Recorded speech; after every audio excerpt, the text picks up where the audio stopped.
Any difficulty in dental? Relax. Dental Anupam is here. हाय, मैं हूँ dental अनुपम और आज हम लोग पढ़ेंगे वो बोन का जो पार्ट रह गया था वो हम लोग आज ख़त्म कर देंगे। ठीक है, तो अब चले आएंगे क्या है ऑस्टियोक्लास्ट। जहाँ भी लास्ट में क्लास्ट रहेगा उसका मतलब वो रिमूविंग होगा। ऑस्टियोक्लास्ट मतलब बोन रिमूविंग सेल्स है। वो कहाँ दिखाई देते हैं? वो जो रिजर्विंग सरफेस है वहाँ पर दिखाई देता है। और सम ऑस्टियोब्लास्ट कहाँ दिखाई देता है? कुछ ऑस्टियोब्लास्ट हाउस शिप लैकुनी में दिखाई देते हैं। और जो ऑस्टियोक्लास्ट है ना, तो ऑस्टियोक्लास्ट है बड़ा सेल है, लार्ज सेल, जिसका साइज देखा जाए तो 100 माइक्रॉन्स, यानी बहुत मल्टी न्यूक्लिएटेड है, यानी कि 10 या 20 न्यूक्लियाई होगा। ठीक है, तो इसका जो 4 जोन है, जो ऑस्टियोक्लास्ट है उसका 4 जोन है। तो क्या क्या है? Ruffled border, sealing zone, basolateral zone and secretory zone. Ruffle border, ruffle border क्या है?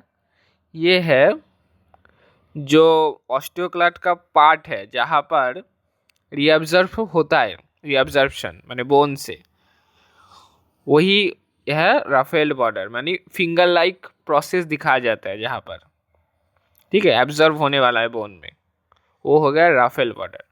सीलिंग जोन कहाँ पर है? राफेल बॉर्डर के बाहर की तरफ, यानी मतलब जहाँ पर बोन के क्लोज कांटेक्ट है।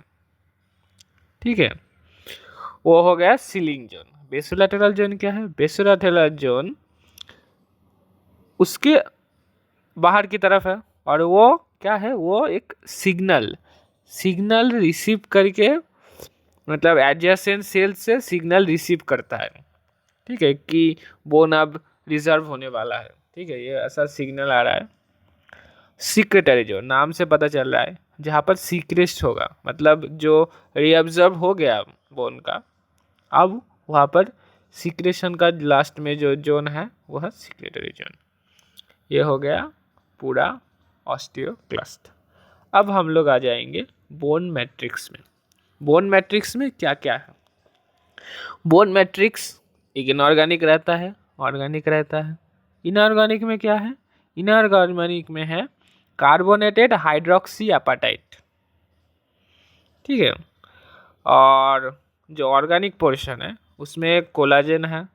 कोलाजन में क्या क्या है? टाइप 1, 3 एंड 5, जिसमें से टाइप 1 बहुत ज़्यादा है, प्रोमिनेंट है।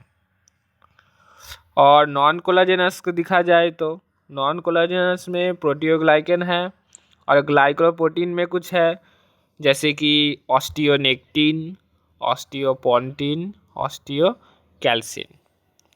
ये हो गया बोन मैट्रिक्स। अब हम लोग आ जाएंगे टर्नओवर और रीमॉडलिंग। टर्नओवर रीमॉडलिंग क्या है? ये एक प्रोसेस है कॉन्टिन्यूअस, कि एक बार बोन रीअब्जर्प्शन हो जाए एंड बोन फॉर्मेशन हो जाए। अगर बोन रीअब्जर्व हुआ और फॉर्मेशन ना हुआ तो बोन वीक हो जाएगा। ठीक है कि नहीं? अगर बोन ज़्यादा फॉर्मेशन हो तब भी प्रॉब्लम है। तो इसलिए इसको जो मेंटेन करना है यही है टर्नओवर और रीमॉडलिंग ऑफ द बोन। अब हम लोग आ जाएंगे एल्वियोलर बोन। तो एल्वियोलर बोन क्या है? एल्वियोलर बोन मैंडिबल और मैक्सिला में एक बोन का पार्ट है जो टूथ का जो सॉकेट होता है ना उसको सपोर्ट करता है। ठीक है, उसको सपोर्ट करके जो बोन है वही है एल्वियोलर बोन। इसका जो लेयर है, बाहर का लेयर को हम कहते हैं कॉर्टिकल बोन, और जो अंदर है उसको कहते हैं सेंट्रल ट्रेविक्युलर बोन। ठीक है, इस एल्वियोलर बोन का काम क्या क्या है? इस एल्वियोलर बोन टीथ को सपोर्ट करता है और जो बोन मैरो का फ्रेमवर्क है उसको प्रोवाइड करता है। और ये आयंस, स्पेशली कैल्शियम का रिजर्वर फॉर्म में काम करता है, कि अगर कैल्शियम का ज़रूरत हो तो वो। और क्या करता है, जो मास्टिकेटरी फोर्स है उसको डिस्ट्रीब्यूट और एब्जॉर्ब करता है। ठीक है, ये हो गया एल्वियोलर बोन। अब उसका जो एल्वियोलर प्रोसेस है उसका हम लोग पार्ट्स देखेंगे कि क्या क्या वो एल्वियोलर प्रोसेस है। तो वो 2 पार्ट्स है, एक हो गया एल्वियोलर बोन प्रॉपर और एक हो गया supporting alveolar bone. Alveolar bone proper में क्या क्या है, बंडिल बोन है, लैमिना डूरा है, लैमिनेटेड बोन है, इंटरडेंटल सेप्टम बोन है। और सपोर्टिंग एल्वियोलर बोन में क्या क्या है, सपोर्टिंग एल्वियोलर बोन में है cortical bone and spongy bone. Bundle bone क्या है, बंडिल बोन वो है कि एक तो टूथ है, तो टीथ है, तो टीथ में जो रूट है तो रूट को कौन सपोर्ट करता है, सीमेंटम से एक पेरियोडोंटल फाइबर्स आता है। वो जो फाइबर कहाँ जाता है, बोन में जाता है। तो जिस जगह वो पेरियोडोंटल फाइबर अटैच होगा बोन का वही है बंडिल बोन। ठीक है, वो फाइबर्स क्या करते हैं, बोन में एंटर करते हैं, जो उसको कहते हैं शार्पेस्ट फाइबर, उसको एंटर करते हैं मतलब बंडिल बोन में। ठीक है, तो वो कहते हैं बंडिल बोन। उसके बाद क्या है, लैमिना डूरा। लैमिना डूरा क्या है, लैमिना डूरा एक थिन लेयर का कॉम्पैक्ट बोन होता है जो एल्वियोलर बोन में रहता है। अगर इसका एक्सरे किया जाए तो ये रेडियो ओपेक दिखता है। ठीक है, और ये टूथ सॉकेट को लाइनिंग करता है। ठीक है, तो ये हो गया लैमिना डूरा।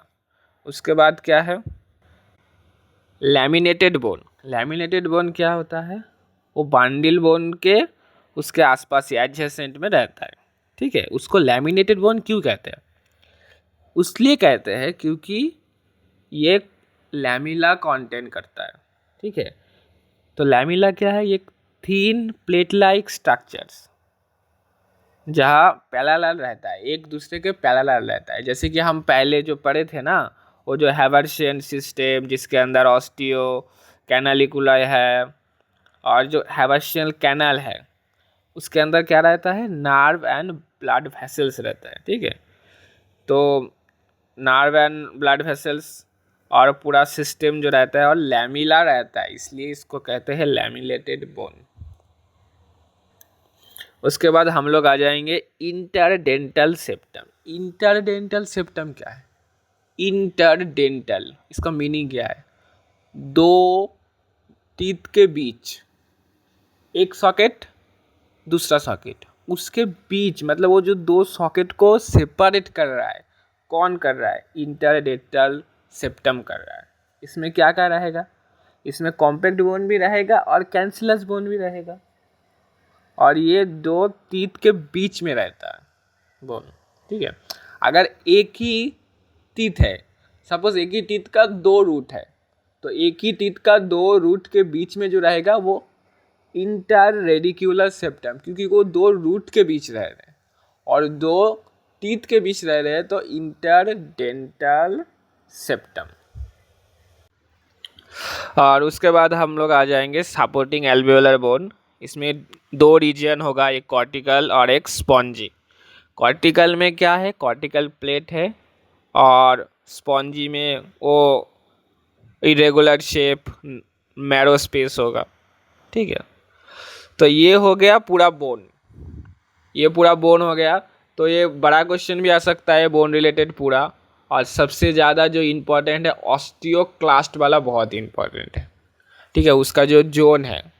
ठीक है, तो ऐसे करके पूरा रिवीजन करना है। ठीक है, और इसमें से ऑस्टियोक्लास्ट इम्पॉर्टेंट है और बाकी सब कुछ भी इम्पॉर्टेंट है वो पढ़ने, मतलब ऑस्टियोक्लास्ट ज़्यादा इम्पॉर्टेंट है इस चैप्टर से। ठीक है, तो ओके बाय, और मिलते हैं नेक्स्ट लेक्चर में नेक्स्ट नया चैप्टर के साथ।